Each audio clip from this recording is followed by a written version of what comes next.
Welcome to What the Tech, the show that cuts right through the corporate PR and gets to the truth. And today, man, have we got a question for you that might just have you checking your bank account. You know that little refund email you might have gotten from Amazon? Well, let's be clear, that is not a friendly peace offering. Today, we're going to break down exactly why that little payout might be the most expensive $50 you never asked for. All right, first things first, let's get the official story out of the way. This whole thing kicks off because of a massive lawsuit between Amazon and the Federal Trade Commission. So, this is the big, flashy number you see in the headlines.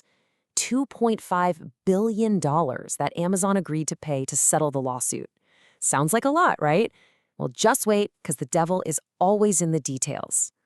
See, of that huge $2.5 billion, only this much is actually headed back to customers like you and me.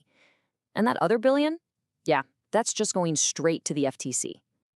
And here's what it all boils down to for you. After all that, the most you're probably going to see is $51. Yep, that's the big prize at the end of the rainbow. So why is Amazon even paying a dime? Well, the FTC basically accused them of using sneaky, deceptive designs to trick people into signing up for Prime, and then, once you're in, making it a complete nightmare to cancel. Does that sound familiar to anyone? Yeah, thought so. And this is Amazon's official line. I want you to read that. Notice what they're not saying. There's no apology, no admission of guilt. They just paid out billions of dollars because, they've always followed the law. Right. Sure you have. Just remember that line, because we're going to come back to it. Okay, let's get down to the nitty-gritty. Who's actually getting this money, and what do you have to do to get your hands on it? The good news is the time frame is pretty huge.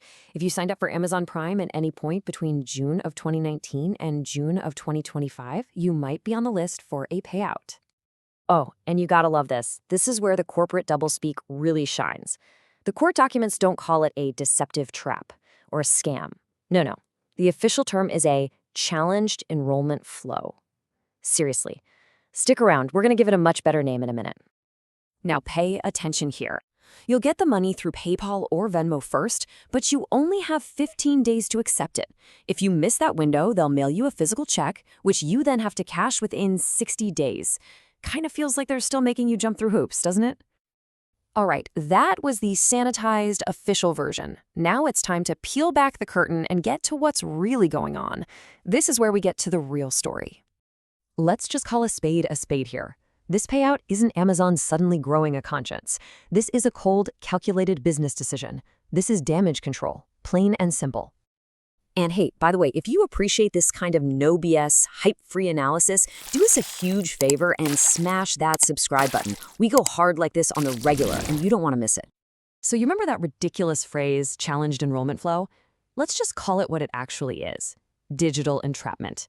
It's designing a system to lure people into a trap, and then making it almost impossible to get out.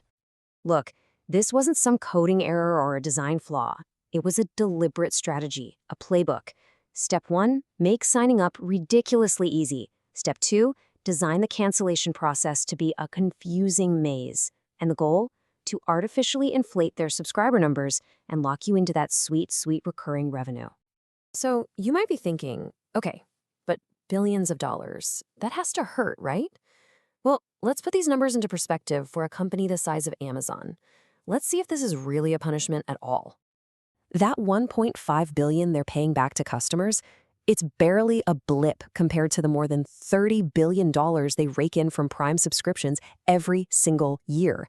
To them, this isn't a fine, it's a rounding error. It's the cost of a company lunch. And that's the real problem, isn't it?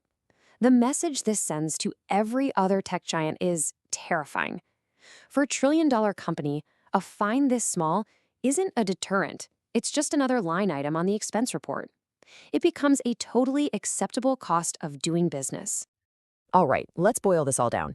Forget the spin, forget the press releases. Here's the hard truth of what this settlement actually means. Don't get it twisted.